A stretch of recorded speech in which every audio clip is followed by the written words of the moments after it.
since April 13th, there's been a lot of misinformation, a lot of media nonsense, a lot of honestly just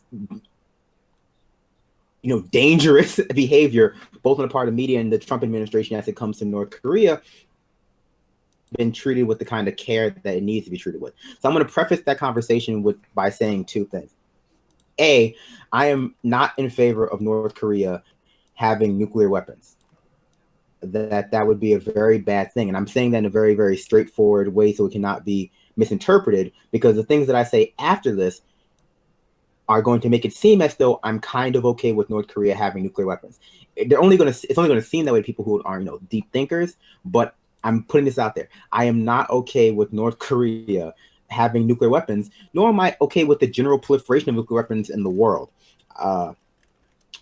B, I will say this, the media reporting around North Korea's actions over the past, say, again, 6 days, in conjunction with our actions, has been, I would like to say, uncharacteristically abysmal, but really it's been characteristically abysmal. So starting on April 13th, the U.S. moved the ship into Korean waters, and this was reported by NBC, or rather, NBC reported that they were preparing for a preemptive strike on North Korea. NBC's coverage of this particular event on April 13th was awful, and it was so bad that the Trump administration had to come out and actively repudiate this narrative. There was no preemptive strike planned on North Korea on April 13th, and that was a very dangerous thing to say. Furthermore, there have been further misrepresentation of North Korean statements, insofar that it's been presented as though North Korea is preparing a strike against the United States of America, when what they said was specifically, if the United States attacks North Korea, they will retaliate in kind and basically destroy large portion of South Korea and all the military bases immediately surrounding North Korea. Furthermore, today there was a story out about about Russia and China chasing a U.S. ship in the Korean waters. Again, they were tracking the ship, not chasing it. That's, a misinterpretation of what's going on. And of course, Trump has been on Twitter threatening Korea with, basic hyper-masculine rhetoric surrounding this whole thing. Did I forget anything about why we're all going to die? No, not really. I mean, I guess the broader conversation is going to be about the military-industrial complex, increasingly pushing us towards all-out war with at least one other country, in all likelihood, two, being that this is Donald Trump, and he is the physical embodiment of toxic masculinity as it pertains to Western culture. So, I mean... So here's what I don't like, right? I don't like reducing this entire conversation of what's going on in Syria and with Trump, with Russia, with China, with North Korea, down to simply, here's what Trump is doing. Look how unstable and stupid Trump is. Because all that serves to do is erase the entire apparatus behind Trump that has been trying to make these exact same decisions since 2011, right? So we know back in 2011, there were plans to go into Syria. There were a bunch of op-eds written. All the media is doing is teaching Trump that the easiest way to earn their approval, both liberal media and conservative media, is to start bombing sovereign nations. He learned that in the first place with the Marine's wife situation at the joint session speech. He learned it again once he did that airstrike, a largely symbolic airstrike on Assad's regime in Syria. And now, his third lesson was when he dropped the Moab on Afghanistan, and I swear to God, Brian Williams hasn't been seen since, right? I have no idea where Brian Williams is, but if you find Brian Williams, please get him to, I don't know, some lotion. But wow. No. So like the media is teaching Trump that the easiest way to get their approval is to engage in these wars. And simultaneously, they're teaching him the only way to actively absolve himself of these accusations of collusion with Russia is to, go to war with Russia, like literally provoke Russia into World War III. And do I think that we're headed towards World War III? I think that's a bit hyperbolic, but there are definitely aspects of the liberal media who are pushing this narrative that everything that he does in Syria, everything he does in North Korea, everything short of actually bombing Moscow is just a distraction from his collusion with Russia. It's just a distraction from his taxes. So, first of all, just before we go any further, I would like to point out for our viewers at home, I agree with Brandon. I don't believe this is all just Trump's fault. I do think Trump is a representation of toxic masculinity in the United States, but the fact of the matter is the military-industrial complex wants war. War is profitable. War is profitable for the media. War is profitable for, I mean, frankly, probably most of 45's cabinet. Let's be real about who he put in place. He put in people that are considered, pillars of business. He put in ExxonMobil's CEO as Secretary of State. What did Rex Tillerson? What was one of his first things? Yeah, you know what? Strategic waiting is over with North Korea. It seems less and less and less like it's 45 who just really wants to blow things up because, oh, it's so cool. It's the best thing ever. Bombs and guns. And yeah, he's like a 5-year-old boy. What really concerns me is the people that are advising him. A lot of these people don't have experience, and the ones that do, he chose the absolute craziest among any candidate he could have had. I mean, he goes and tries to find people that are going to fit his agenda. And the fact of the matter is, his agenda is dumb, patriarchal, toxic masculinity BS. But the fact that the real truth behind it is, it's a lot like what we had with George W. George W. was pushed into a war by the military-industrial complex. It's something that we've been continuing to see. I want to say what was it, Eisenhower was the last one who was like, hey, no, this is kind of a bad thing. And then from Carter onwards, it's just been perpetual war after perpetual war after perpetual war. It's not meant to be one. It's meant to be continuous because that is where the money is. So I think World War III is hyperbolic. I think that this whole idea, if you're not bombing Russia, you must be in bed with Putin, is just another piece of that puzzle because Trump is easily pushed. He's easily provoked. And so the media is making it happen. They're like, yeah, no, we want this, we want this, we want this. And so I feel less these days like the media is actively being that fourth branch of the government against the United States populace, like we saw in the early 2000s when everyone was like, well, hey, WMDs, Saddam Hussein, blah, blah, blah, blah, blah, blah, blah, blah, blah. This time the media is more leaning, is pushing Trump and not pushing the people. Well, I think they're doing both. I think they're doing both. Like, we have to, number one, the first thing I want us to do is to step away from the idea that, the way the United States engages in the world is from a form of incompetence. No, they sell it as incompetence after everything is blown up in our face. After there's bad consequences from it, or their humanitarianism can't be controlled, like the crisis can't be controlled, and everybody knows it's a bad situation. They cloak that in incompetence. But to be honest with you, if you look at the United States, how the world order kind of is set up around, with the United States kind of at the center, it's being the reserve currency of the world and things of that nature. All of these things are really deliberate actions that were taken. And it's something that we have to really kind of understand, that a lot of this stuff is literally deliberate. These things are set up for a deliberate purpose. We might not understand what the purpose is until 20 years later, but a lot of this stuff is done deliberately. Well, insofar that I think incompetence is an excuse, it comes very, very heavily, again, in the aftermath, at least when it comes down to George W. Bush and the way, the war in Iraq was sold as some kind of stupid move on the part of Bush, when really it wasn't a stupid move. It was just, like you said, a strategic move by military-industrial complex to do something that they always wanted to do.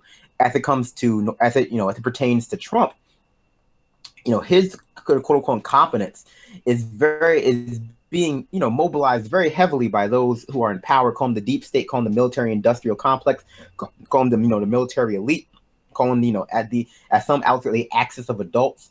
But they're scapegoating Trump. They're scapegoating the fact that Trump is very easily pushed into these military conflicts as a way to garner the approval of the media and escape all the criticism, because that's just the kind of person that he is. He's going to chase approval.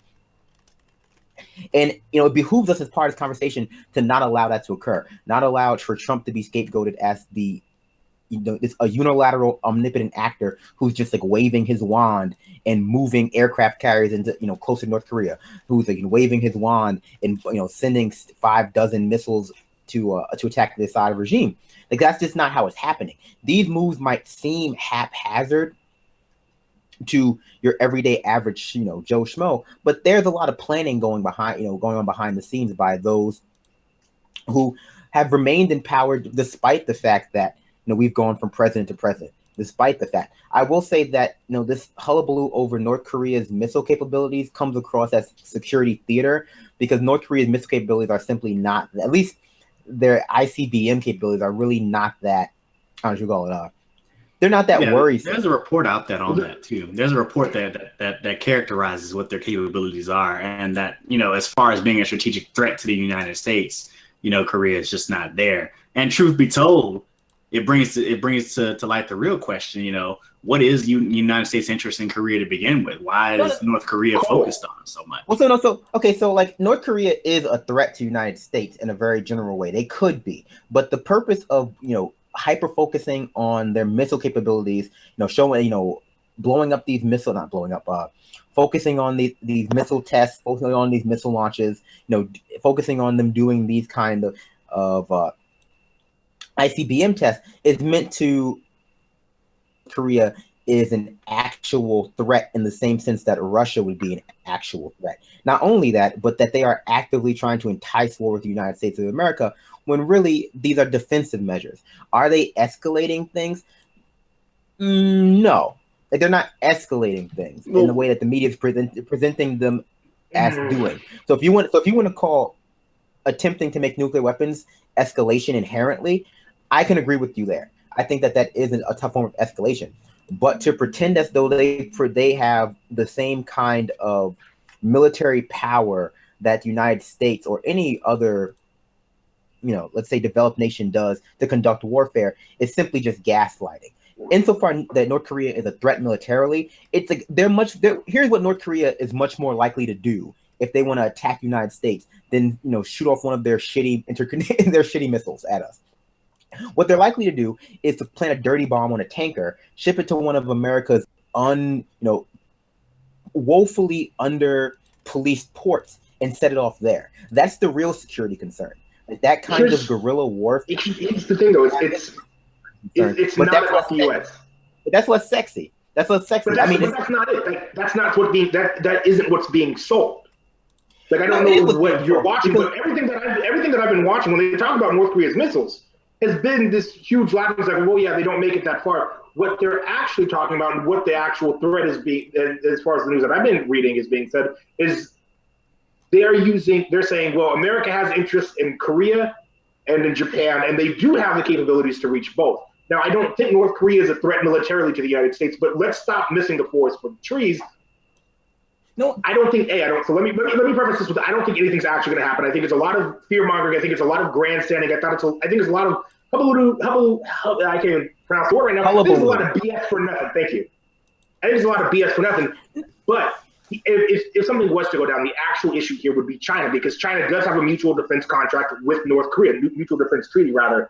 So anything that's done in North Korea can be taken as an act of war by China, which then has this whole other thing of dominoes. And so I think that would be the broader concern, if something was actually going to happen. But let's not play around and act like it will, because it's not. It's simply not. North Korea knows better. And to be quite frank with you, I wouldn't be as worried.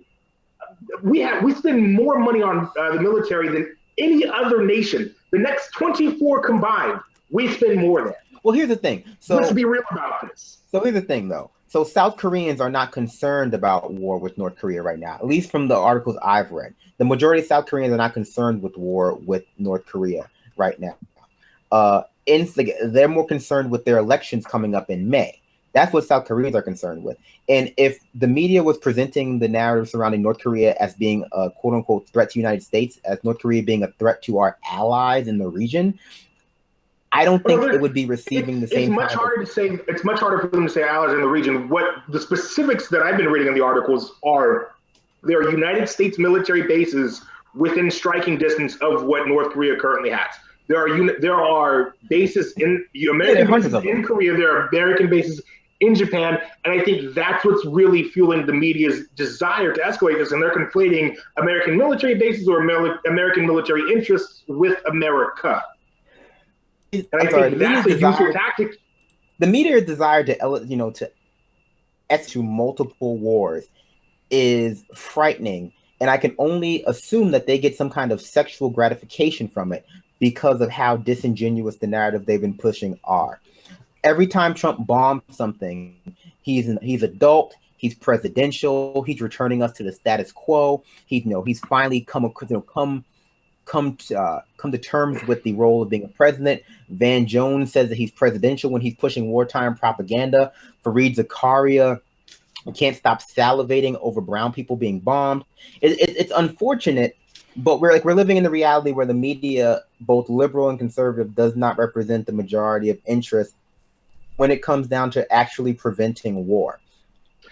I would argue, let me spread that though. They don't represent, the interests of the majority of Americans at all on any issue ever, period. Like, what we have to understand is, their job is to sell policy that the elite wants to sell to us, to sell it. Well, that's what their job is doing. That's what they do. And they sell everything, whether it's the belief in America as this exceptional person, whether it's this, we want you to buy and sell X, Y, and Z, or, we're out there trying to spread democracy and peace for everyone. That's what their job is to do. That they are selling this stuff. They're selling the imminent threat. The Russians are at the gates. They're just that's what they do. They sell that stuff to us to give cover for establishment policy. Well, obviously they have to sell. Obviously they have to sell us as an imminent threat to America, right? Because otherwise, the AUMF doesn't apply. Like that's become the goal of every politician trying to start a war, whether it be a war against an acephalous terrorist group like ISIS or Al Qaeda, or whether it be a war with a state level actor like Assad or Kim Jong Un. The idea that they're an imminent threat to America, and therefore we have the ability to go in without congressional approval. As far as I don't expect any better from conservatives, and as it comes down to war, I don't expect any better from Fox News. But the response from the liberal elite about this war has been largely relegated to two responses. They either love war, so you got your Peter Dows, your Brian Williams, etc. Even your Rachel Maddows, who have been kind of parroting propaganda, or they just present it as a distraction from Russia. Everything's a distraction from Russia. Everything's a distraction from taxes, which will connect Trump to Russia. Those are your Neera Tandons and your Joyanne Reeds and your Louise Minches. Like, it's just this idea that either we have to ignore the war because it's a distraction, or we have to be pro-war because it's the only thing that crazy Trump is actually smart on. And that's, again, that's frightening. What people refuse to do, and I'm going to catch a lot of flack for doing this because, even though I preface this entire segment with I don't believe North Korea should have access to nuclear weapons, what they refuse to do is try to even understand the position that North Korea is actually in, to understand the historical context of how we got to where we are with North Korea, and why we do bear a slight amount of responsibility for their nuclear arms proliferation. So starting with that conversation is the atrocities that were committed by America during the Korean War in North Korea. The 32,000 pounds of napalm, all the civilians killed, those things. Not only that, what often gets lost in the shuffle about this conversation about nuclear arms in North Korea is the fact that Clinton bill negotiated a nuclear arms. Negotiated a deal with North Korea in 1994 to prevent them from proliferating nuclear arms for at least 8 years. That deal was broken by Bush, was violated by President Bush, the last President Bush, when he declared North Korea as being in the axis of evil with Iraq. And language that Bill Kristol was using again last week. Jesus Christ, it's all over again, and that's what caused them to go back down this path, right? So there was a deal in place to prevent North Korea from actually seeking nuclear weapons. It was just violated by the United States. Now wait a minute, let's not forget. There's an example. There was Libya also had a deal with the United States to prevent their nuclear program.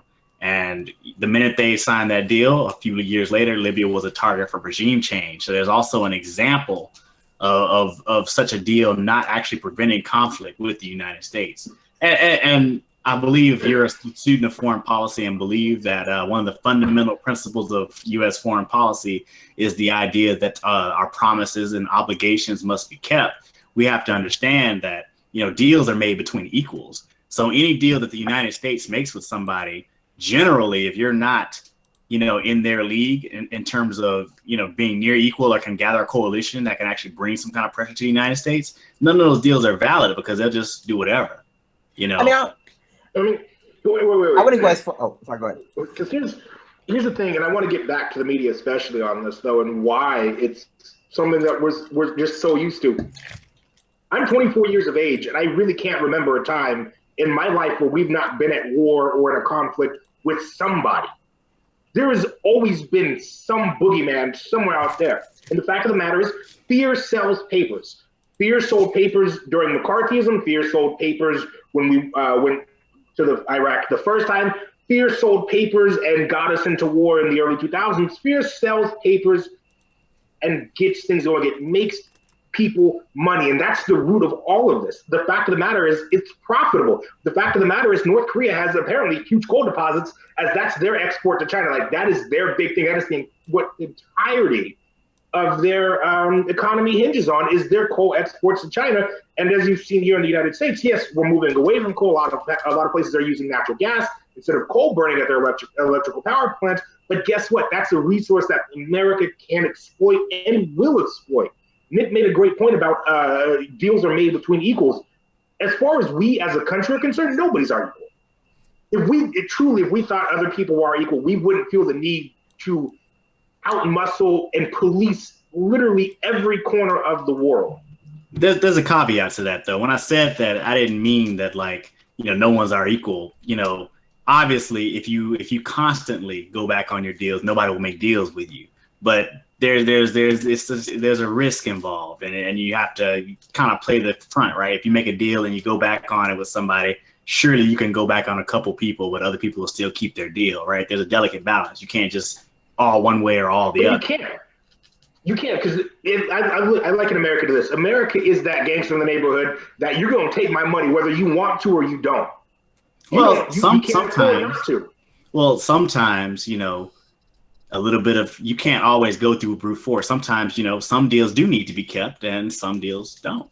That's fair. So my whole point of bringing up stuff like the Korean War and the atrocities committed by the United States, bringing up the fact that there was, armistice that was going on with North Korea, 1994 and 2001, before it was broken by the United States, is to provide a little context for what is going on in Korea right now, and stop pretending as though all attempts at negotiation with them have failed, right? Because there hasn't been any attempts at negotiation with them since Clinton, since Bush took office and declared them on the axis of evil with Iraq, with Libya, with North Korea, and so they're in North Korea.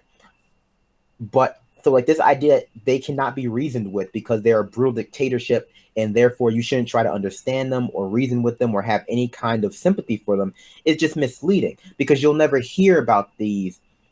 You'll never hear about any kind of legitimate rationale, whether you want to consider it to be, whether you think that they should have the right to nuclear deterrent, whether you think that they shouldn't have right to nuclear deterrent. You'll never hear this side of the argument or the debate from your mainstream corporate media. You'll never hear, oh yeah, we killed a lot of people in the Korean War, like a lot of people. You'll never hear, oh yeah, they actually were willing to not make nuclear weapons. In fact, they had agreed to it and they had stopped. And then we violated that agreement by declaring them evil and needing regime change in 2001. The nuclear weapon that we have in South Korea points at North Korea.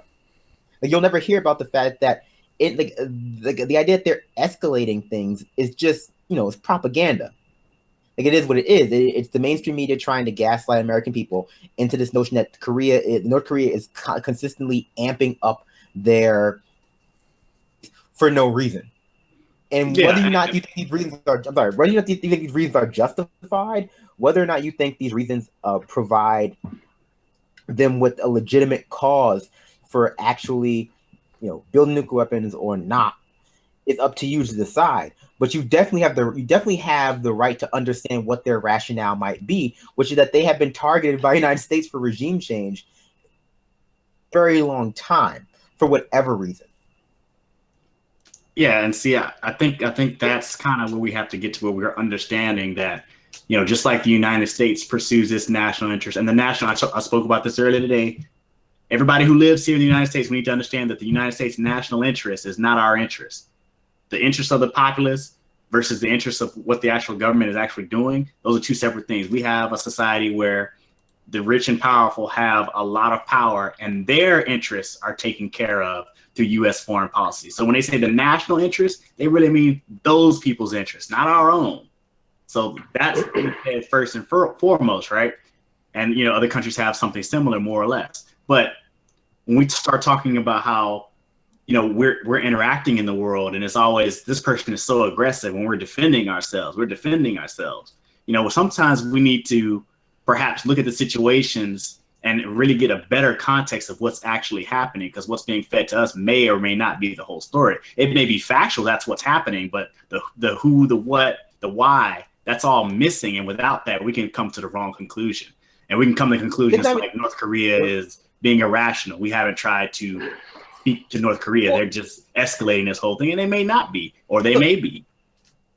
This presentation of people who we disagree. Let me just respond real quick. This presentation of people who we disagree with at the at the global level as being irrational actors, whether it be Trump or Kim Jong-un, if it's not erasing an entire military apparatus, if it's not erasing an entire history of violence, what it's doing is giving a justification for why we don't have to try to understand their point of view, like why you shouldn't have to try to understand what's going on in the Trump administration and why we shouldn't be championing his, global war against Assad or Russia or China or North Korea, and why, or rather why these things didn't start with Trump, and why they're not going to go away with Trump. Go ahead. Here's something that I think, Nick, you mentioned, and I really do agree with, is that the interests of the state are not the interests of the people. I have a lot of friends from South Korea who've come here for school and whatever, and just having sat down and talked with them, there's a real disconnect from the way we view as Americans told and how Koreans view Korea.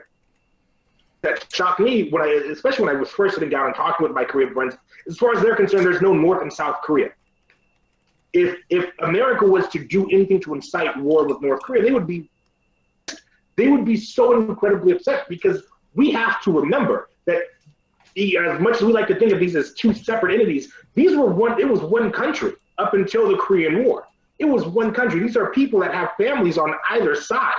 These are regular, everyday human beings who are being fed just as much propaganda, actually, quite honestly, I'd say it's probably a little bit less than we are, though it's more overt.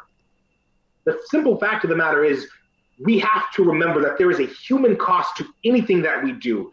I don't care where it's at. I personally am not a huge fan of interventionism. War costs lives. War costs our humanity. War costs our global standing as a country. And quite frankly, it affects us here at home. We have two choices.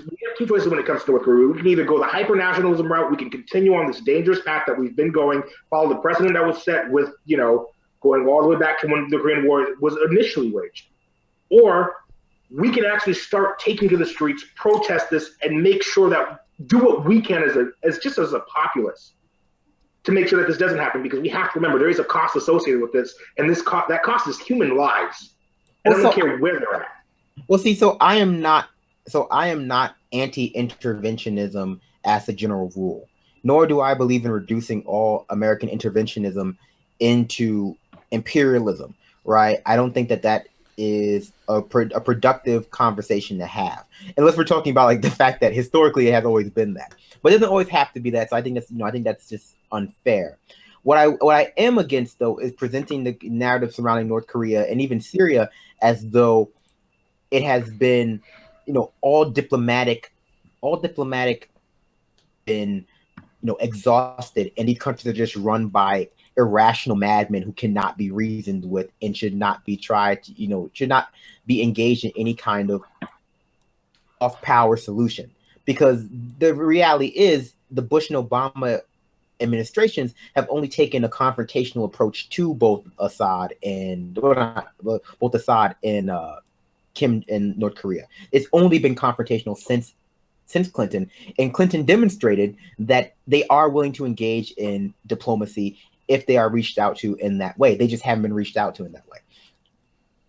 But I do want to move on, and I know before we move on real quick, and I do want to I resist this giving into the impulse that providing context for a dictatorship is providing them some kind of solace or quarter, or in some way supporting them, right? By like saying, oh yeah, hey, you know, the Korean War was actually pretty brutal, and we actually did have a nuclear arms treaty with them. We just violated it. That's not, you know, that's not supporting Kim Jong-un. That's, you know, right. That's just stating facts. That's not even making an argument, you know, for nuclear, like for allowing them to have nuclear weapons. Like if that's, you know, if you feel like that is, maybe that's something that you feel would be justification for nuclear weapons. But I'm just stating facts about what the history of our relationship with North Korea has been. And that it has not been. I was going to say, and it may be that those facts kind of lend us to have maybe a different view on that country. And that just may be what the facts lay out. That may not necessarily mean support, but definitely it's not the same as what we've been hearing before. The facts versus what the illusion versus what the facts actually are.